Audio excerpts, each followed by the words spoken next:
ውድ የፈታ ቤተሰቦች የከበረ ሰላምታችን በእያላችሁበት ይድረሳችሁ። ይህ የዕለተ ዓርብ የምሽት መረጃችን ነው። እንደተለመደው መረጃውን በቅድሚያ በማስተዋወቅ እንጀምር። ፕሬዝዳንት ኢሳያስ አስቸኳይ ስብሰባ ጠሩ። ስብሰባው 8 ሀገራትን ያካተተ ነው። ጉዳዩ ከቀይ ባህር ውጥረት ጋር የተያያዘ መሆኑ ታውቋል። ግብጽ አለችበት። ጥንቅራችን ይዞታል።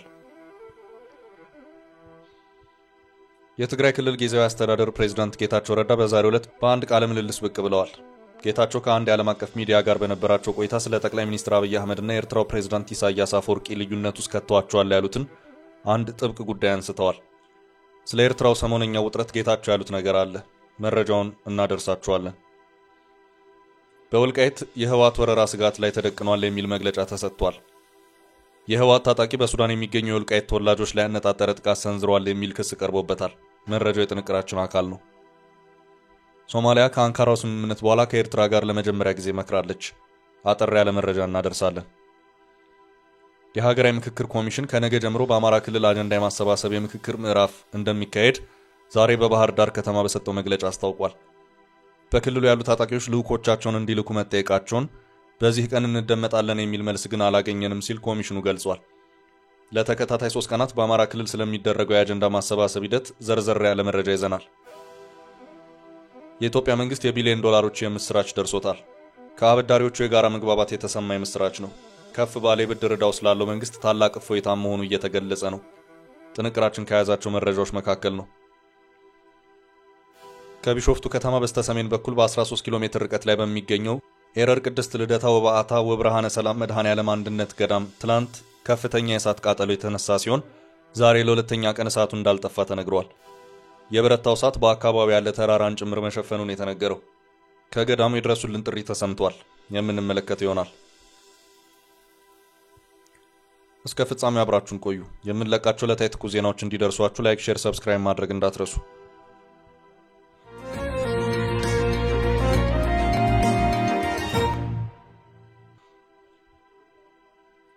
ኢሳያስ አስቸኳይ ስብሰባ ጠሩ። የቀይ ባህር ትኩሳት አሁንም እንደቀጠለ ነው። ከቀይ ባህርና የአሰብ ወደብ ጋር በተያያዘ ከፍተኛ ውጥረት ውስጥ የገቡት የኤርትራው ፕሬዝዳንት ኢሳያስ አፈወርቂ አስቸኳይ ስብሰባ መጥራታቸውን የአፍሪካን ኢንተለጀንስ ዘገባ አመልክቷል። ስብሰባው የተጠራው በሀገር ውስጥ ሳይሆን ቀጠናዊ መሆኑም ዘገባው አክሏል። በአስቸኳይ ተሰብስቦ ይምከር የተባለውም የቀይ ባህር ካውንስል የተባለው አካል መሆኑንም ዘገባው አክሎ አመልክቷል። ጉዳዩም ከጸጥታ ዋስትና ወይም ሴኩሪቲ ጋራንቲ ጋር የተያያዘ መሆኑን በዘገባው ተመላክቷል። የቀይ ባህር ካውንስል የሚባለው ቀይ ባህርን የሚያዋስኑ ሀገራት ስብስብ ነው። እስካሁን ባለው ሁኔታ 8 ሀገራትን ያቀፈ ነውም ተብሏል። ኤርትራን ጨምሮ ግብጽን፣ ጅቡቲን፣ ሱዳንን፣ ሳውዲ አረቢያንና ሌሎች ሀገራትን የሚያካትት ነው። ዘገባው ፕሬዝዳንት ኢሳያስ ለሀገራቱ ደብዳቤዎችን እየላኩ መሆኑን አስታውቋል። የቀይ ባህር ካውንስል የሚባለው ጠንካራ ስብስብ አይደለም። በተለያዩ ጊዜያት በካውንስሉ በሚደረጉት እንቅስቃሴዎች ብዙም ተሳትፎ እንደሌላት ያመለከተው ዘገባው በአሁኑ ሰዓት ተሰብሰቡልኝ ማለቱ አስገራሚ ነው ብሎታል። ከቅርብ ጊዜያት ወዲህ ግን ግብጽና ኤርትራ ካውንስሉ ከተለያዩ የቀጠናው ሀገራት እንዲጠናከር የሚፈልጉ መሆኑን መረጃዎች እያመለከቱ ነው። ፕሬዝዳንት ኢሳያስ ከተወሰኑ ጊዜያት ወዲህ ከቀጠናው ሀገራት ጋር ተከታታይነት ያላቸው መልእክቶች በመለዋወጥ ላይ ናቸው። የውጭ ጉዳይ ሚኒስትራቸው የማነ ገብረ መስቀል ካይሮ ነበሩ። አማካሪያቸው የማነ ገብረአብ ደቡብ ሱዳን ደብዳቤ አድርሰው ተመልሰዋል። በተመሳሳይ መልኩ የውጭ ጉዳይ ሚኒስትሩ አቶ የማነ ገብረ መስቀል ሳውዲ አረቢያ ሪያድም ደርሰው ደብዳቤ አድርሰዋል።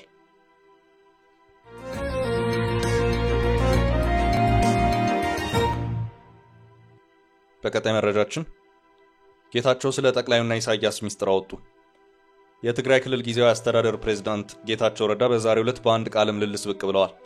ጌታቸው ከአንድ የዓለም አቀፍ ሚዲያ ጋር በነበራቸው ቆይታ ስለ ጠቅላይ ሚኒስትር አብይ አህመድና የኤርትራው ፕሬዝዳንት ኢሳያስ አፈወርቂ ልዩነት ውስጥ ከተዋቸዋል ያሉትን አንድ ጥብቅ ጉዳይ አንስተዋል። አቶ ጌታቸው ረዳ በእርድ ከተሰኘ ሚዲያ ጋር በነበራቸው ቆይታ ስለ ትግራይ ክልል ውጥረት እንዲሁም ስለ ኢትዮ ኤርትራው አሁናዊ ሁኔታ ማብራሪያ ሰጥተዋል። አቶ ጌታቸው የእርስ በርስ ጦርነቱ ውድመት እጅግ ከፍተኛ በመሆኑ እንደ ትምህርትና ጤና ያሉ ማህበራዊ አገልግሎቶችን ወደ ነበረበት ለመመለስ የፕሪቶሪያ ስምምነት ላይ ትልቅ ተስፋ ነበር። እንዳለመታደል ሆኖ በህወሓት አመራር ውስጥ በተፈጠረ ሽኩቻ ብዙ ነገሮች በታቀዱት መሰረት መከወን አልተቻለም ብለዋል። ለተራዘመው የትግራይ ህዝብ ስቃይ ተጠያቂው ፓርቲ ስለሆነ ሁኔታው አሳዛኝ ነው ሲሉ ጌታቸው ስሜታቸውን ገልጸዋል። በዚሁ ቃለ ምልልስ የነ ደብረጽዮን ህወሓትን ከኤርትራ ጋር ተባብረዋል በማለት ከሰዋቸዋል። ለዚህ ምን ማስረጃ አለዎት በሚል ከጋዜጣው ጥያቄ የቀረበላቸው ጌታቸው ማብራሪያ ሰጥተዋል። የኤርትራ መንግስት እያታለላቸው ነው። በጊዜያዊ አስተዳደር መጀመሪያ ጊዜ ላይ እኔ ነበርኩኝ ከኤርትራ ጋር ድርድር የጀመርኩት እነሱን ለማስደሰት ሳይሆን ትግራይን ከክልላዊ ግጭቶች መጠቀሚያ እንዳትሆን ለመከላከል ነው ሲሉ አብራርተዋል። የኤርትራው ፕሬዝዳንት ኢሳያስ አፈወርቂ ጠቅላይ ሚኒስትር አብይ አህመድ ቀይ ባህርን ስለማግኘት በተናገሩት ንግግር ድንጋጤ ውስጥ መግባታቸውን አቶ ጌታቸው ረዳ አንስተዋል። ጠቅላይ ሚኒስትር አብይ አህመድ የትግራይ ኃይል ትጥቅ እንዲፈታ ያልፈለጉት ቲዲኤፍን በኤርትራ ላይ ለመጠቀም ፈልገዋል የሚል ስጋት መፈጠሩን ጌታቸው አንስተዋል። በዚህም የትግራይ ኃይል መጠቀሚያ እንደማይሆን ለኤርትራ ማረጋገጥ ነበረብኝ፣ ስለዚህም ከኤርትራ ጋር መክረናል ብለዋል። ኤርትራ ግን የራሱ አጀንዳ ነበራት። ቅር የተሰኘው የህወሓት አካላትን በመጠቀም የኢትዮጵያን መንግስት ለማዳከም ጥንስስ ጀምራለች። ይህም ተቀባይነት አላገኘም ሲሉ ጌታቸው ተናግረዋል። አቶ ጌታቸው አክለውም በ2018 እንኳን የኢትዮ ኤርትራ ሰላም ስምምነት ሲፈረም ጥርጣሬ ነበረኝ ብለዋል። የሰላም ስምምነቱ እንደማይቀጥል ጥርጣሬ ነበረኝ። ኢሳያስ አብይን በቀላሉ ሊጠቀምባቸው የሚችል መሪ አድርጎ ያያቸው ሲሆን አብይ በበኩላቸው ከኤርትራ ጋር የጠበቀ ግንኙነት በመፍጠር የራሳቸውን ዓላማ እንደሚያሳኩ እምነት ነበራቸው ሲሉ አቶ ጌታቸው ገልጸዋል። ነገር ግን የአቶ ኢሳያስን ያለፈ ታሪክ ከግንዛቤ በማስገባት ነገሮች ከመፈጠራቸው መገመት ይቻላል ሲሉ አቶ ጌታቸው ጠቁመዋል። ኢሳያስ ሁሌም ህወሓትን ለማፍረስ የሚጥሩ መሪ መሆናቸው ይታወቃል ብለዋል። አሁን ላይ አዲስ አበባና አስመራ ግንኙነት መሻከሩ ቀድሞውንም ከነበረው ስጋት ጋር ተያይዞ እንዳላስገረማቸው አቶ ጌታቸው ገልጸዋል። በሌላ በኩል የፕሪቶሪያ ስምምነት አፈጻጸም ላይ ትልቁ ችግር የሆነው የኤርትራ ጦር ጉዳይ መሆኑን ያነሱት አቶ ጌታቸው ለዚህም ተጠያቂ የኢትዮጵያ መንግስት ነው ብለዋል። ስምምነቱ የኢትዮጵያ ያልሆኑ ኃይሎች ከትግራይ እንዲለቁ የሚያስገድድ ቢሆንም ይህንን ማስፈጸም ግን የፌዴራል መንግስት ስራ እንጂ የኔ አልነበረም። በክልሉ ዝግብ የኤርትራ ጦር መኖር ትልቁ ፈተና ነበር ሲሉ አቶ ጌታቸው አመልክተዋል። ኤርትራ ኢትዮጵያ የባህር በር ለማግኘት እየሞከረች ባለችበት በቀይ ባህር ላይ በሚገኘው የአሰብ ወደብ መዋለ ንዋይ ፈሰስ እንዲደረግ ከሳውዲ አረቢያ ጋር የገባችውን ስምምነት እንዴት ይመለከቱታል በሚል ጥያቄ የቀረበላቸው አቶ ጌታቸው ስለ ሳውዲ ኤርትራ ስምምነት ዝርዝር መረጃው ባይኖረኝም በቀይ ባህር ክልል ውስጥ ሊፈጠር የሚችል ስጋት ሲገጥማቸው መሪዎች ድጋፍ ለማግኘት ወደ ቀይ ባህር ማዶ ይመለከታሉ። ኢሳያስ ሳውዲዎችን ወደ ጂኦፖለቲካዊ ጨዋታው ለመሳብ እየሞከሩ ሳይሆን አይቀርም። በባህረ ሰላጤ ውስጥ ያሉ ሌሎችም ይህን ሊከተሉ ይችላሉ ሲሉ አብራርተዋል። ጌታቸው በቃለ ምልልሱ መጨረሻም ለትግራይ መፍትሄ ያሉትን ሀሳብ አስፍረዋል። አቶ ጌታቸው ረዳ ትግራይን ማንም ይምራማን ከሁሉ የተሻለ ሁኔታ ከፌዴራል መንግስት ጋር በቅርበት መስራት፣ የፕሪቶሪያ ስምምነትን ተግባራዊ ማድረግ፣ የተፈናቀሉ ዜጎችን መመለስና ምርጫ ማካሄድ ነው ብለዋል።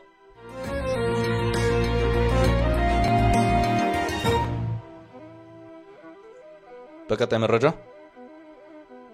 በወልቃይቱ ውጥረት የሱዳኑ አወዛጋቢ ጥቃት።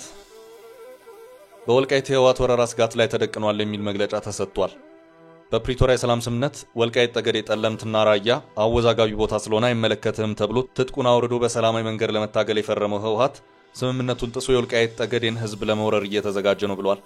ከትጥቅ ትግሉ ጀምሮ ህዝባችን ማንነትን መሰረት አድርጎ ሲገድልና ሲያሰቃይ የኖረው ህወሓት በህዝባችን ብርቱ ትግል ከአካባቢው ማስለቀቅ ቢቻልም በህዝባችን ላይ ያለው ጥላቻ የመጨረሻ መጀመሪያ የክፋት ጥግ ማሳያው ማይካድራ ላይ ወገኖቻችን በአማራነታቸው ጨፍጭፎ የሸሸውና በሱዳን ሀገር በሚገኘው የታጣቂ አንጃ አማካይነት በደርዘኖች በሚቆጠሩ የወልቃይት ጠገዴ የጎንደር የአማራ ተወላጆች ላይ ጥቃት ፈጽሟል።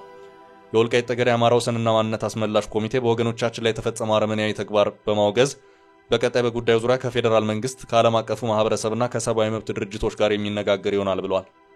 ህዝባችንም ዛሬም ህወሓት የወልቃይት ጠገዴ ምድር ዳግም ቢረግጥ ከትላንቱ የባሰ ግፍ እንደሚጠብቀው ሰሞኑን በሱዳን በሚኖሩ ወገኖቻችን ላይ የፈጸመው ወንጀል ማሳያ መሆኑን ተገንዝቦ በያዘው ጽኑ የትግል መንገድና አቋም ተጠናክሮ እንዲቀጥል ኮሚቴው ያሳስባል። ይህ ድርጊት የትግራይና የጎንደር አማራ ህዝብ እንዳይቀራረቡና ዘላቂ ጠላት ሆነው እንዲተያዩ ታስቦና ታልሞ እየተፈጸመ ያለ ዘግናኝ ድርጊት ነው። ስለሆነም በፈተናና በመከራ እየጸና የሚቀጥል አማራ የማንነት ትግል እንጂ በዚህ ሳምሪ ቡድን አረመኔያዊ ጭፍጨፋ ወደ ኋላ የማንል መሆናችንን እየገለጽን መስዋዕት ለሆናችሁ ወገኖቻችን መጽናናትን እየተመኘን በሰማዕታት አደራ የሚጸና አማራ የማንነታችሁን አስጠብቀንና አጽንተን የምንቀጥልና ይህ አይነት የዘር ማጥፋት ወንጀል ሁሉም ሰው የሆነ ፍጡር እንዲታገለው ጥሪያችንን እናቀርባለን ሲል የወልቃይት አስተዳደር በመግለጫው አመልክቷል።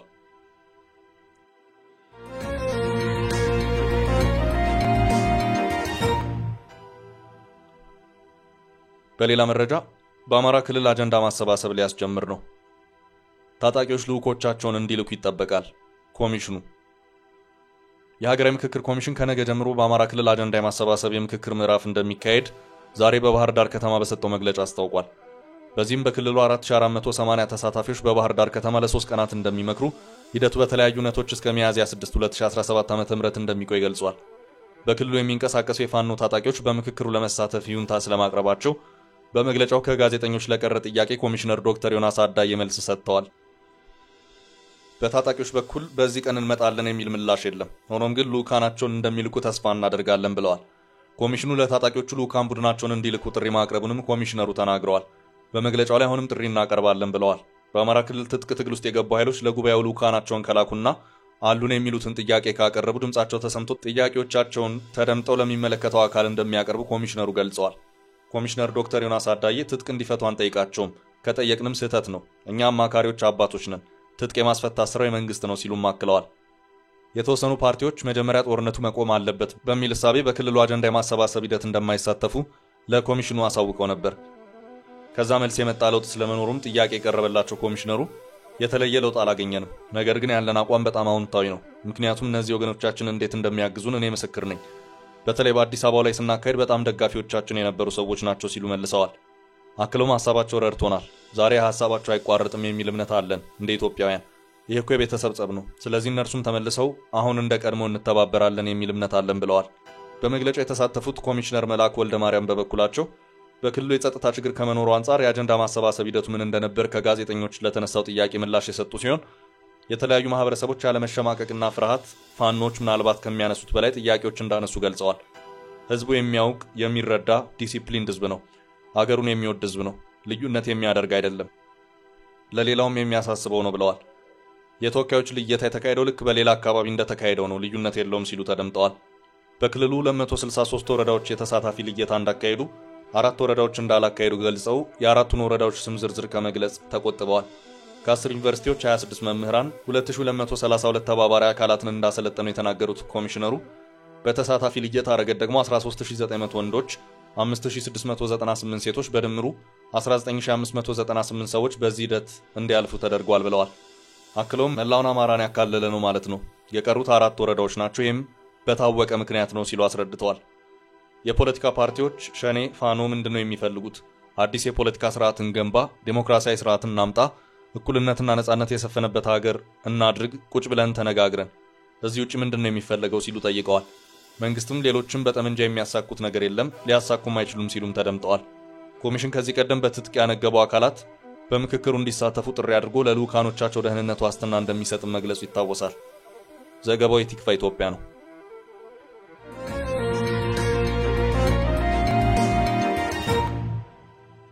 በቀጣይ ርዕሳችን መንግስት የቢሊዮን ዶላሮች የምስራች ተላከለት። የኢትዮጵያ መንግስት ታላቅ የምስራች ደርሶታል። የምስራቹ ከአበዳሪዎቹ ይፋ የተደረገ ነው። በከፍተኛ የዕዳ ጫና ውስጥ ያለው መንግስት የብድር ጫናውን ለማቃለል የመክፈያ ጊዜው እንዲራዘምለት ጥያቄዎች ሲቀርብ ቆይቷል።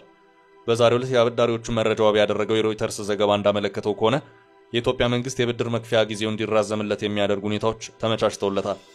እንደ ዘገባው ከሆነ በዚህም መንግስት የ2.5 ቢሊዮን ዶላር የብድር መክፈያ እፎይታን የሚያገኝ ይሆናል። ከአበዳሪዎቹ በተሰጠው በዚሁ ይሁንታ ዙሪያ አሁንም ቢሆን እየተደረጉ ያሉት ድርድሮች የቀጠሉ መሆኑን ይኸው የሮይተርስ ዘገባ አክሎ አመልክቷል። ከዚህ ቀደም በነበረው ሂደት የኢትዮጵያ መንግስት የግል የቦንድ አበዳሪዎችን ብድር መክፈል የማይችል መሆኑን የገለጸው ዘገባው ሆኖም ከዋናዎቹ አበዳሪዎቹ ጋር የ8.4 ቢሊዮን ዶላር የዕዳ ክፍያ ማራዘሚያ ስምምነት ላይ ደረሰ መሆኑንም አስታውሷል። አሁን ለመንግስት ይፋ የተደረገው የ2.5 ቢሊዮን ዶላር የዕዳ ክፍያ ማራዘሚያ የዚሁ የቀደመው አካል ስምምነት መሆኑን የታወቀው የኢትዮጵያ መንግስት ያለበት የውጭ ዕዳ ከሀገራት፣ ከዓለም አቀፍ የገንዘብ ተቋማትና ከግል የቦንድ አበዳሪዎች ነው። አበዳሪ ተቋማትና ሀገራት በአንድ ላይ በመሆን የኢትዮጵያን የብድር መክፈያ ጊዜ ማራዘምን በተመለከተ በአንድ ማዕቀፍ ውስጥ ሲሰሩ ቆይተዋል። ይህም በቡድን 20 ሀገራት ውስጥ ሲታይ የቆየ ነው። ከዚህ ውጭ የግል ቦንድ አበዳሪዎችን በተመለከተ የብድር መክፈያ ጊዜ መራዘምን በተመለከተ መግባባቶች ላይ መድረስ የተቻለበት ሁኔታ የለም። በዚህም የብድር መክፈያ ጊዜው የደረሰ በመሆኑ ይከፈለን በማለታቸው ከመንግስት ጋር አለመግባባቶች ተከስተው ቆይተዋል። ይህ ጉዳይ እስካሁንም ድረስ ይህ ነው ሊባል የሚችል መፍትሄን ያገኘበት ሁኔታ የለም። ከዚህ ውጭ ዓለም አቀፉን የገንዘብ ድርጅት IMFን ጨምሮ ከሀገራት መካከል ከፍተኛ የኢትዮጵያ አበዳሪ የሆነችው ቻይና በጋራ በመሆን በኢትዮጵያ የብድር መክፈያ ጊዜ መራዘም ጋር ሲመክሩ ከቆዩ በኋላ በመግባባት ላይ ሊደረስ ተችሏል። እነዚህም የብድር መክፈያ ጊዜ መራዘሞች የኢትዮጵያ መንግስት ለብድር ክፍያ ላይ ያውለው የነበረውን በቢሊዮን የሚቆጠር ዶላር የሚያድንለት ይሆናል። እስካሁን ባለው ሁኔታ የብድር መክፈያ ጊዜን ማራዘም እንጂ የብድር ስረዛ የሚባል ነገር እንደሌለ ሮይተርስ በዚሁ ዘገባው አክሎ አመልክቷል።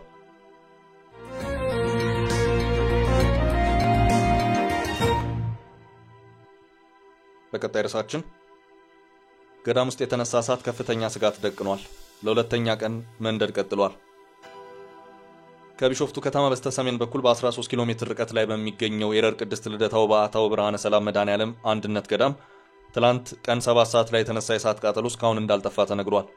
የገዳሙ ምክትል አስተዳዳሪ አባ ገብረ ማርያም ሲሳይ ድንገተኛ የእሳት ቃጠሎ አደጋው ትላንት ከሰዓት በኋላ ከ7 ሰዓት ጀምሮ ነው የተከሰተው ማለታቸውን የማህበረ ቅዱሳን ቴሌቪዥን ዘገባ አመልክቷል። የቃጠሎ መነሻ እስካሁን እንዳልታወቀ፣ እሳቱ እስካሁን ባለመቆሙ እየተባባሰ እንደሚገኝ ነው የተጠቆመው። አደጋው በደቡብና ምስራቅ አዋሳኝ ቦታ ላይ ባለው የቅዱስ ባለወልድ ቤተክርስቲያን የጨፌ ሳር ነዶ ወደ አጸዱ እየተጠጋ እንደሚገኝና የእሳቱ ጭስ የኤረር ተራራን እንደሸፈነው አስተዳዳሪው አስረድተዋል።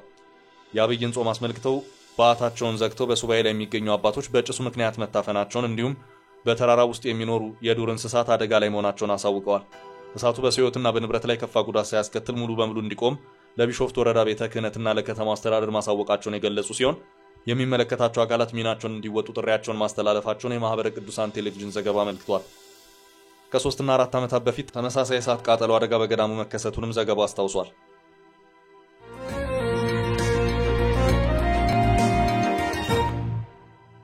በመጨረሻም የሶማሊያና የኤርትራ ምክክር። ሶማሊያ ከአንካራው ስምምነት በኋላ ከኤርትራ ጋር ለመጀመሪያ ጊዜ መክራለች። በአሜሪካ የሚገኘው የሶማሊያ ኤምባሲ በዚያው የሚገኙትን የኤርትራ አምባሳደር ጠርቶ አነጋግሯል። ከአንካራው ስምምነት አስቀድሞ ከኢትዮጵያ ጋር የተካረረ ዲፕሎማሲያዊ ቁርሾ ውስጥ የነበረችው ሶማሊያ ከኤርትራና ግብጽ ጋር የሶስትዮሽ የጋራ ጥምረት መመስረቷ አይዘነጋም። ከሶማሊያ በኩል ከቅርብ ጊዜ ወዲህ በዚሁ ስምምነት የማፈግፈግ አዝማሚያ የታየ ሲሆን ግብጽና ኤርትራ በተከታታይ ተገናኝተው ሲመክሩ የሶማሊያ ተወካይ ሳይገኝ ቀርቷል። በሶማሊያና በኢትዮጵያ መካከል የተፈጠረውን ውዝግብ የሁለቱ ሀገራት ወዳጅ በሆነችው ቱርክ አቀራራቢነት ከረገበ በኋላ ግንኙነታቸውን ለማሻሻል የተለያዩ እርምጃዎችን ሲወስዱ ነበር። በዚህ ሶማሊያ ከግብጽና ኤርትራ ጋር ከመሰረተችው ስምምነት ገሸሽ ማለቷ ተመላክቷል። ከወራት በኋላም ሶማሊያ ከአንካራው ስምምነት በኋላ ከኤርትራ ጋር ለመጀመሪያ ጊዜ መክራለች። ኤስኤንቲቪ የተሰኘው የሶማሊያ ብሔራዊ ቴሌቪዥን ጣቢያ እንደዘገበው በዋሽንግተን የሶማሊያ አምባሳደር የሆኑት ዳሂር ሐሰን ከአሜሪካ የኤርትራ ጉዳይ አስፈጻሚ ከሆኑት ብርሃኔ ሰለሞን ጋር ውይይቱን አድርገዋል። ሁለቱ አምባሳደሮች በሶማሊያና ኤርትራ የጋራ ፍላጎትን በሚያንጸባርቁ አጀንዳዎች ላይ ምክክር ማድረጋቸውን ያስረዳው ዘገባው ውይይቱ መላውን የአፍሪካ ቀንድ ወቅታዊ ሁኔታ የሚመለከትም ነበር ብሏል። ለዛሬ ያዝንላችሁን ርዕሰ ጉዳዮች እዚህ ላይ ቋጨን። ላይክ፣ ሼር እና ኮሜንት በማድረግ ለቻናላችን ድጋፋችሁን መግለጽ እንዳትዘነጉ እያልን ከሌሎች መረጃዎች ጋር ደግመን እስክንገናኝ ቸር ያሰማን ስንል ተሰናበትን።